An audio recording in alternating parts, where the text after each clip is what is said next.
Imagine heading to the eye doctor for a routine exam. Your eyes look healthy, you have no pain, no redness, and your vision feels exactly the way it always does. Behind that healthy appearance, a mechanical failure may have been wearing down your vision for months or even years. To maintain its spherical shape, your eye constantly produces a clear fluid called the aqueous humor. As new fluid is pumped in, the old fluid naturally drains out, keeping the system balanced. This cross-section shows how that fluid balance creates your intraocular pressure, or IOP. In a healthy eye, this gauge sits between 8 and 21 millimeters of mercury. But if that drainage system gets backed up, the fluid has nowhere to go.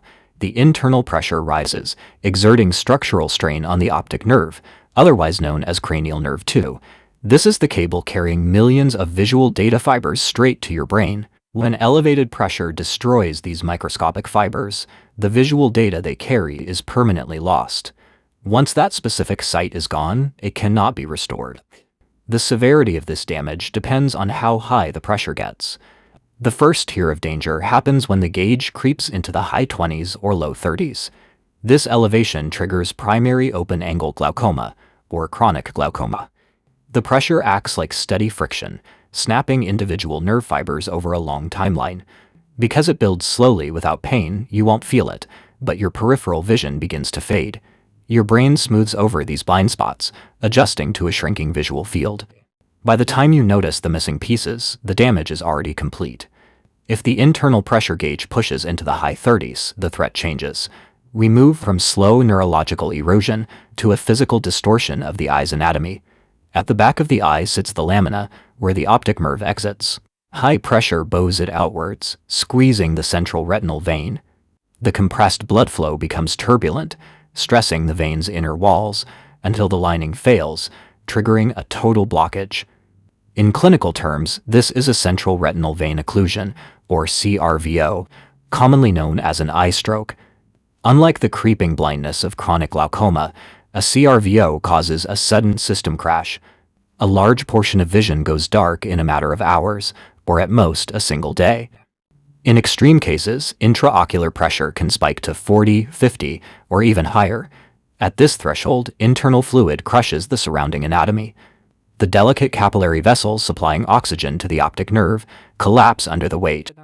Starved of its blood supply, this interruption is called an acute pressure-related optic neuropathy. This isn't a gradual decay over decades.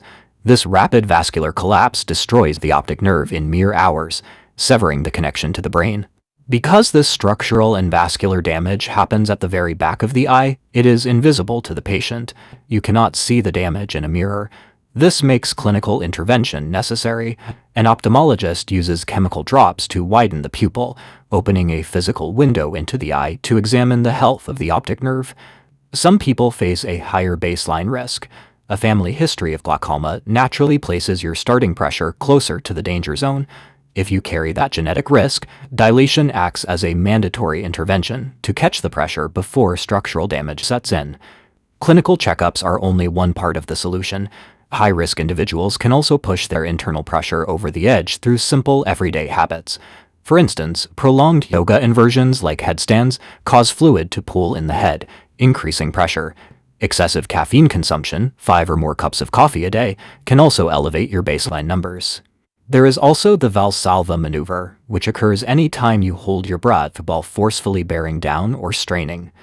Most people do this without thinking during heavy weightlifting, during forceful coughing, or playing brass instruments. This chart shows the dose-dependent effect of strain.